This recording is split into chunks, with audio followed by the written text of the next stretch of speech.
Hello friends, સ્વાગત છે તમારું મારી યુટ્યુબ ચેનલમાં। નાના બાળકોને બજારમાં મળે એવી માઝા કે ફ્રૂટી એ બહુ જ ભાવતી હોય છે। તો એવી જ ઘરે આપણે માઝા અને ફ્રૂટી કોઈ પણ જાતના એસેન્સ કે કલર વગર અને બહાર જ મળે એવી જ ટેસ્ટી આપણે આજે તેને ઘરમાં બનાવીશું। જો તમને મારી રેસીપીઓ જોવી ગમતી હોય અને હજુ સુધી મારી ચેનલને સબસ્ક્રાઈબ ન કરી હોય તો મારી ચેનલને સબસ્ક્રાઈબ કરી દેજો અને બાજુમાં આપેલું બેલ આઇકન દબાવજો, જેથી તમને મારા નોટિફિકેશન મળતા રહે।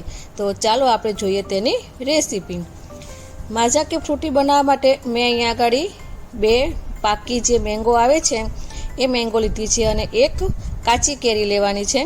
તમારે કેરી એકદમ પાકી કેરી તમારે કોઈ પણ તમે લઈ શકો છો। આલ્ફાન્સો છે, કેસર છે, તમારા એરિયામાં જે પણ કેરી મળતી હોય એ કેરી તમે લઈ શકો છો। તેનો કલર એકદમ અંદરથી કેસરી હોય એવી તમારે કેરી પસંદ કરવાની છે। એટલે તમે કોઈ પણ કેરી તમે આની અંદર લઈ શકો છો। કેરીને આપણે આ રીતે છાલ કાઢી લેવાની છે। 2 કેરીની મેં છાલ કાઢી લીધી છે અને આપણે તેના પીસ કરી લઈશું। મેંગો ફ્રૂટી બનાવવા માટે તેનો રેશિયો એવો જ રહે છે કે 2 પાકી કેરી લેવાની અને 1 આપણે કાચી કેરી લઈશું, જેનાથી કાચી કેરીથી તેનો અંદર જે ટેંગી સ્વાદ આવે છે, ટેંગી ટેસ્ટ આવે છે એ કાચી કેરીના લીધે જ આવે છે। જો તમે ખાલી પાકી કેરી લઈને બનાવશો તો તમને જાણે કેરીનો રસ પીતા હોય એના જેવું લાગે છે। પણ માઝામાં કે ફ્રૂટીમાં જે ટેંગી ટેસ્ટ આપણે આવે છે તે કાચી કેરીનો આવે છે। તો 2 કેરી મેં સુધારી છે અને 1 કેરી આપણે કાચી લઈ અને તેના પણ આપણે આ રીતે કટકા કરી લેવાના છે। અત્યારના છોકરાઓને બહારનું કોલ્ડ ડ્રિંક્સ ખૂબ જ પસંદ આવતું હોય છે। તો બહારનું કોલ્ડ ડ્રિંક્સ તો આપણે ક્યારે બનાવ્યું હોય, કેવી રીતના બનાવ્યું હોય તે આપણે કોઈ જાણતા નથી। તો એ જ એના બદલે આપણે આજે બાળકોને ઘરનું બનાવેલું કોલ્ડ ડ્રિંક્સ પીવડાવીશું તો એમના હેલ્થ માટે પણ સારું રહે છે। તો મેં અહીંયા આગળ 2 પાકી કેરી અને 1 કાચી કેરી સુધારી લીધી છે। હવે આપણે એક કડાઈ લઈશું, તેની અંદર આપણે પહેલાં કાચી કેરી નાખીશું અને પછી પાકી કેરી નાખીશું। કેરીનું માપ તમારે જોઈ લેવાનું છે। મેં નાના વાટકા હતા એવા મારા 3 વાટકા ભરાણા છે। તો એ પ્રમાણે આપણે તેની અંદર પાણી અને ખાંડ નાખવાની છે। તો મેં 1 વાટકો જે બાઉલ હતો મોટો એ મોટો ભરીને પાણી નાખ્યું છે અને અડધો કપથી પણ વધારે મીન્સ કે 3/4 કપ જેટલી મેં અહીંયા આગળ ખાંડ લીધી છે। ગ્રામમાં વજન કરશું તો કેરી મારી 800 ગ્રામ જેટલી હતી। એ સામે તમારે એ પ્રમાણે તમારે તેની અંદર ખાંડ અને પાણીનો ઉપયોગ કરવાનો છે।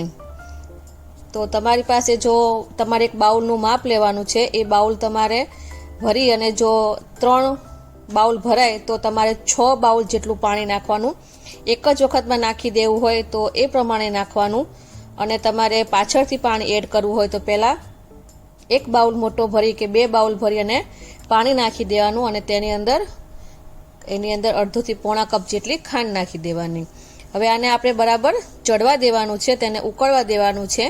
તેનો કલર ટ્રાન્સપરન્ટ થઈ જાય અને કેરી આપણી એકદમ સોફ્ટ થઈ જાય ત્યાં સુધી આપણે તેને ઢાંકી અને 5 થી 10 કે 15 મિનિટ માટે આપણે તેને ચડવા દઈશું। વચ્ચે વચ્ચે આપણે હલાવી અને ચેક કરતું રહેવાનું। તમે જોઈ શકો છો કે કેરી આપણી એકદમ સોફ્ટ થઈ ગઈ છે। તો આ રીતે કેરી એકદમ સોફ્ટ થઈ જાય અને તેનો કલર થોડો ટ્રાન્સપરન્ટ થઈ જાય ત્યાં સુધી આપણે તેને ચડવા દઈશું અને પછી ગેસની ફ્લેમ બંધ કરી દઈશું।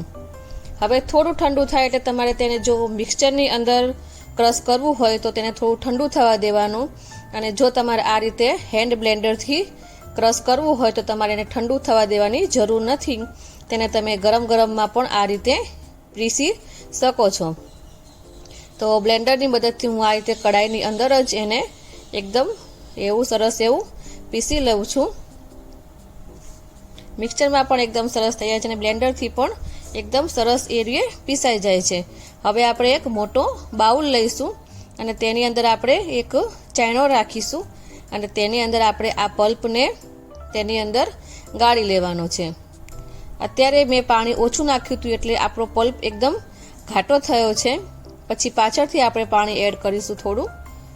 તમારે એકી સાથે પાણી નાખી દેવું હોય તો મેં તમને કીધું એ પ્રમાણે જો 3 બાઉલ તમારી કેરી હોય તો તમારે 6 બાઉલ ભરી અને તેની અંદર પાણી એડ કરી દેવાનું. આ રીતે આપણે તેના જે કેરીની અંદર જે રેસા હોય છે એ બધું આપણે આ રીતે ગાળી લેવાનું છે.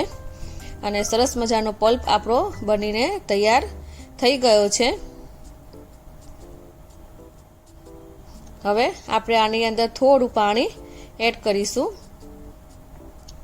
કારણ કે વધારે ઘાટું હતું એટલે થોડું પાણી આપણે તેની અંદર એડ કરીશું.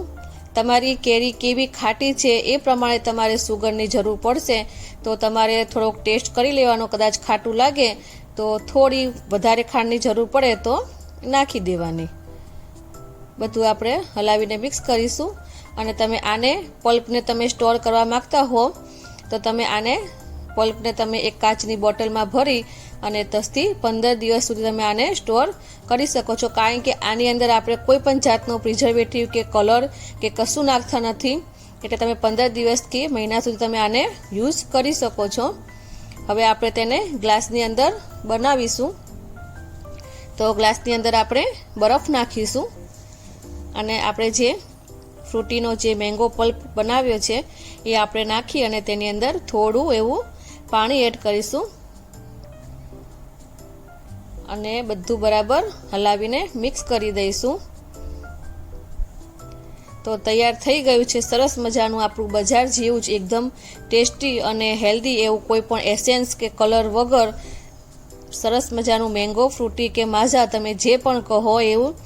તો તમે તમારા બાળકોને જો હેલ્ધી ડ્રિંક્સ પીવડાવવા માંગતા હો તો તમે આ રીતે ઘરે જ એને બનાવીને પીવડાવજો. જે બનવામાં પણ એકદમ ઇઝી છે અને પીવામાં પણ એકદમ ટેસ્ટી છે.